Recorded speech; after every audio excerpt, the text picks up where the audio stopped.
aware gitu loh sama politik Indonesia, pengetahuan kita juga agak kurang gitu ya.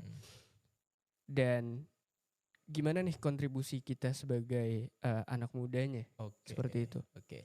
Ya, gue juga sebenarnya sependapat lah dengan Mas Jo ya, Oke. bahwasanya anak muda sekarang tuh sebenarnya sudah muak lah Iya, dengan muak politik. bener. Sudah muak sekali lah dengan politik Muak banget. negara kita gitu kan ya. Tapi perlu kita analisis bahwasanya politik ini tuh bebas sebenarnya. Oke. Politik itu bebas, tergantung perspektif kita melihatnya. Iya. Jadi seperti ini. Ibaratnya politik itu kayak apa ya bahasanya ya? Ya politik itu kayak benda.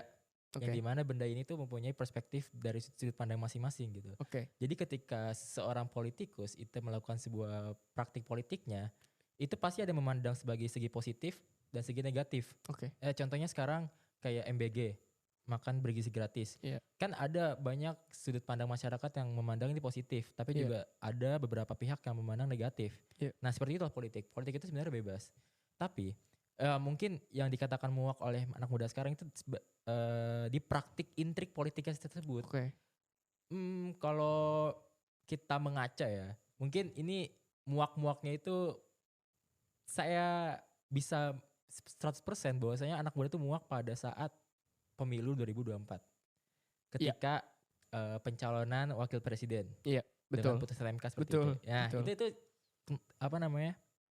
Titik muaknya anak muda sampai sekarang ya. Ibaratnya anak muda sekarang tuh hampir 80% lah sesuai data itu yang sudah pasif terhadap politik. Iya. Ya karena hal itu gitu kan. Nah, untuk gimana sih kita cara menyikapinya ya? Sebenarnya kita ini sebagai civil society itu yang harus mengawasi dan juga menilai bahwasanya intrik politik yang dilakukan politikus itu